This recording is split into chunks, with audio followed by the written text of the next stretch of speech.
Hello everyone, আসসালামু আলাইকুম। সবাইকে কেমন আছেন সবাই? আশা করি সবাই অনেক ভালো আছেন। আয়েশা ব্লগস ইন ইতালি চ্যানেলে আপনাদের সবাইকে অনেক স্বাগতম। তো আজকে আমি খুব মজাদার একটা রেসিপি নিয়ে আসছি। এটা হচ্ছে চিংড়ি মাছ দিয়ে কলমি শাক ভাজি। তো কথা না বেরিয়ে শুরু করা যাক। আমি যে কিছু পেঁয়াজ আর রসুন দিয়ে দিয়েছি শাকটা ভাজি করার জন্য।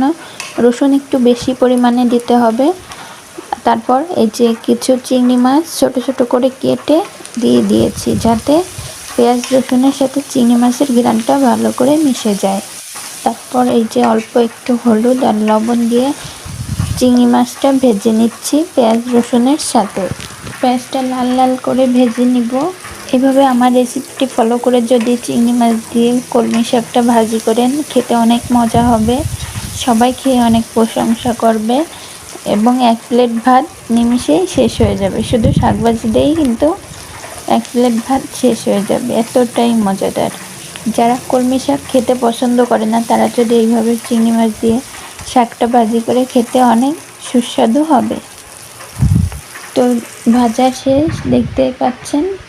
তো এখন এটা নামিয়ে রাখলাম।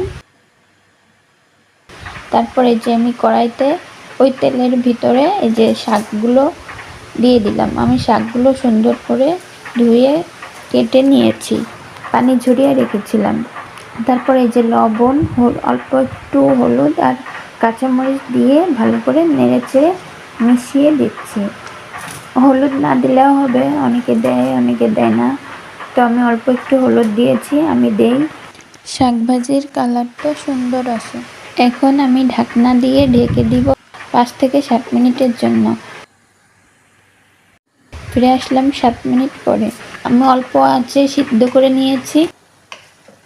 দেখুন শাকটা প্রায় সিদ্ধ হয়ে গেছে। এখন আমি মিডিয়াম আঁচে দিয়ে এটা একটু ভাজা ভাজা করে নিব শাকগুলো।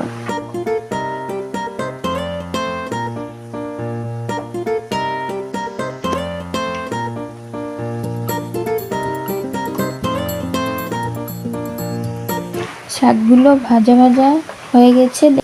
এখন আমি ওই যে আগে ভেজে রাখা পেঁয়াজ রসুন আর চিংড়ি মাছের ফোড়ানিটা এখন দিয়ে দিচ্ছি। দিয়ে ভালো করে 3-4 মিনিট নেড়ে চেড়ে মিশিয়ে নিব।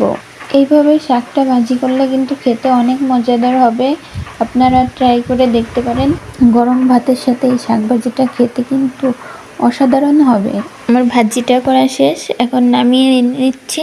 দেখেই হয়তো বুঝতে পারতেছেন কতটা মজাদার হবে।